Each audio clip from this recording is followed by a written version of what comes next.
is Sunday, and we're getting ready to go out and bury Mary and Claire.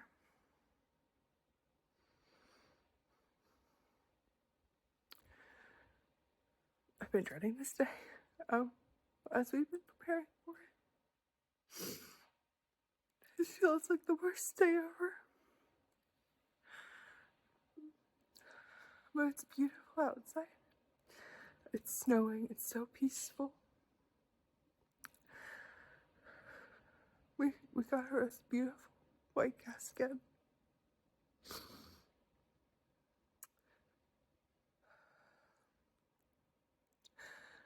So it's gonna be a really hard day.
It is a week ago today that Mary Claire died, almost to the moment.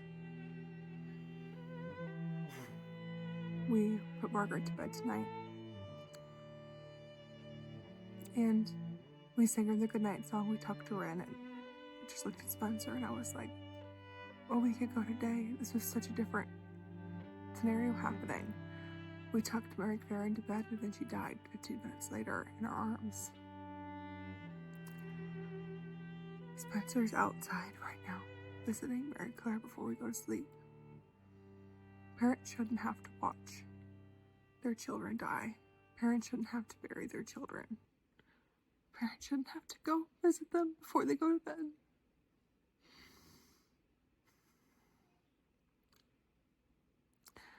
My home is covered in flowers. I'm a wedding planner. I see thousands of dollars worth of flowers every weekend, and I keep looking around my house thinking, oh my gosh, I've never seen so many flowers. Like, every surface area has flowers on it, and they're so beautiful, and I love flowers so much. This is the only time in my life where I've ever hated them, because I see them and I'm just reminded why they're here.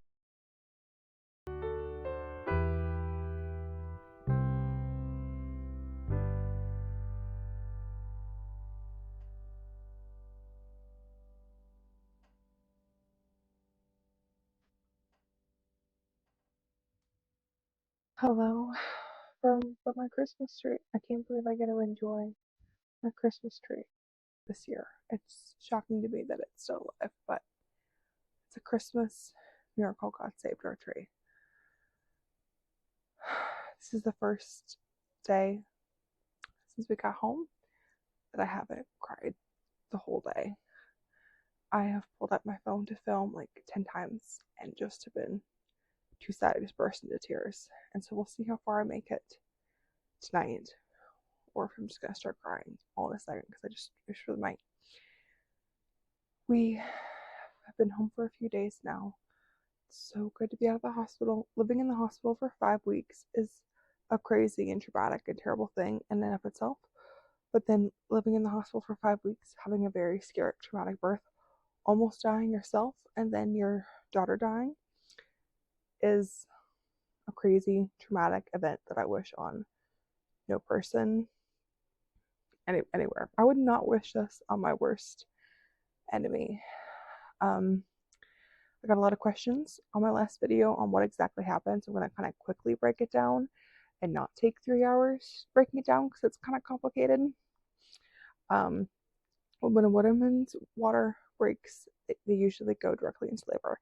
If you don't go directly into labor, usually the biggest fear, or the biggest thing that could go wrong is that you would get an infection because, your water's broken. The baby, the uterus isn't protecting it anymore.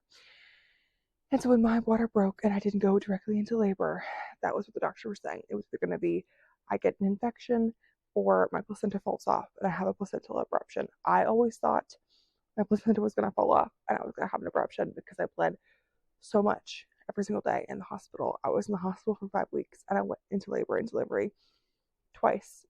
Not for anything else but the fact of I was just bleeding uncontrollably. But if you get an infection, it usually moves very, very quickly, and it can lead to sepsis very, very quickly, which is, threatening to not only the baby, but also the mother, which is a big reason why we had to stay in the hospital for 5 weeks. And so every day in the hospital was like this mind game of, okay, am I going to get sepsis and die today? Is my placenta going to fall off and I'm going to have a blood transfusion? Is the baby going to make it? Every single moment of every single day in the hospital. And so the day I gave birth, like about a few days leading up to it, I'd had a headache. I hadn't felt quite right. And then the day they set me into labor, I'd had a fever all day. I felt really, really, really cold, and I'm never cold, and I was freezing.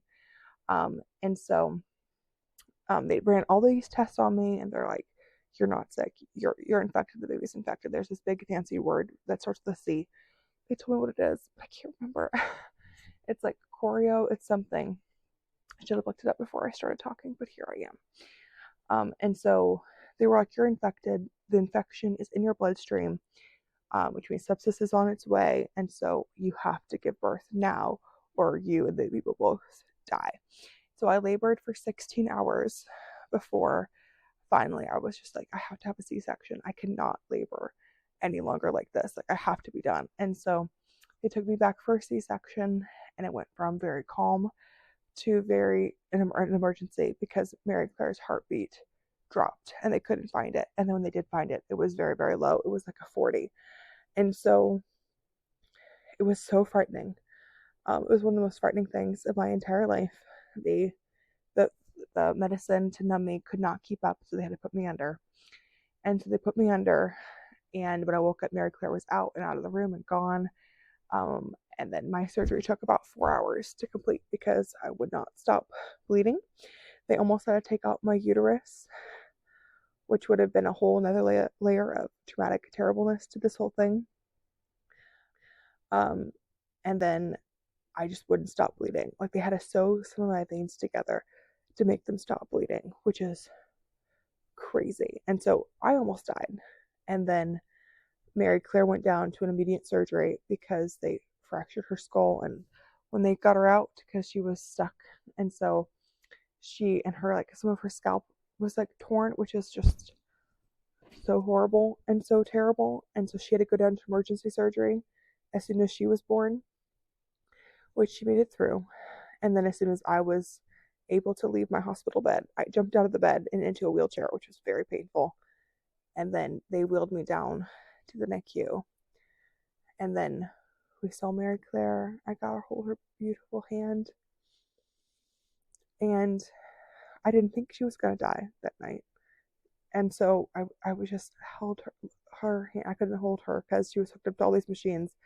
But I held her hand, and she had beautiful hands. I told her how much I loved her and how proud I was of her and how perfect she was. And Spencer baptized her, and then I took my hand out of the box, and her heart stopped beating. And it's like, in that moment, because in the hospital for 5 weeks, you just think of, if she came out and didn't make it, what would that feeling feel like? What would the feeling feel like of your child dying in front of you? It's so much worse than you could ever think of. It's the most heartbreaking feeling, just standing there watching the doctor. Once her heart stopped, like 20 doctors ran into the room, and they wheeled me a couple steps back so they can work on her. And the doctor was just standing there explaining, okay, we're going to do this. If this doesn't work, we'll move on to this. If this doesn't work, we'll move on to this. And so you're just like counting down as the options to save her are running out. And then the last one that they could do didn't work again. And I was like, well, what can you do? What can you do? And they're like, well, there's nothing we can do. We're just doing compressions on her heart now. And I remember just like feeling like my heart was torn out of my chest and just weeping. And I remember crying, like, Spencer, we have to do something. We have to do something. And he was like, there's nothing we can do. And the doctors were like, she's dead. There's nothing we can do to help her. And I just remember them just like stopping, and the heart monitor that was beeping went silent, and they just wrapped her up, and they just brought her to us to die. And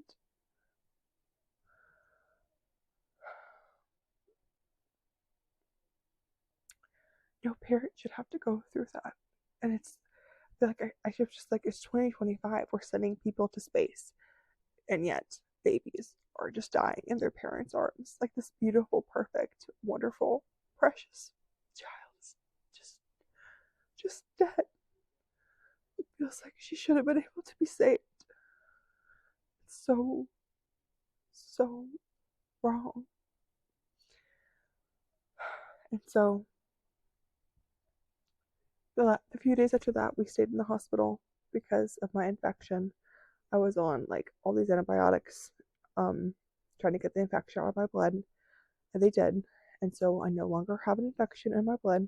I'm not going to get sepsis and die, which is great for me. But they cut me across and then up and down, and then they had to cut up and down, and when they went up and down, they had to cut even lower because Mary Claire got stuck. And so I have a very long, hard recovery ahead of me, healing wise. And so I'm in a lot of pain. I'm not moving very well, moving very slowly. But I'm really grateful to be finally out of the hospital and home. We buried Mary Claire on Sunday at 1:13 because it's the same time she was born. It was one of the hardest days of my life, the second hardest day of my life. Seeing they shouldn't make coffins that small. Seeing her go into the ground. I just wanted to jump in there with her and be with her. It was so hard. And so I've just felt very broken ever since. It's hard not to feel so broken. It's hard to exist. My aunt texted me late last night, this very sweet, very beautiful, lovely text. And her son died when he was in his 20s. And I can't imagine how a mother could survive that. I really, really don't. And so, but here we are.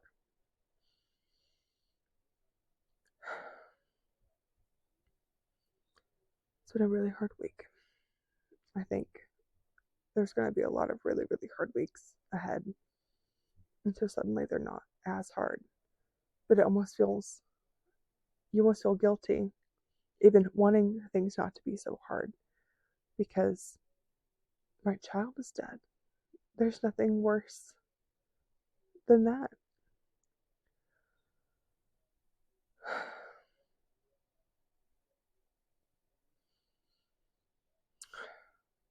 I don't even know how to end this. So here we are, friends. We made it through just about one more week.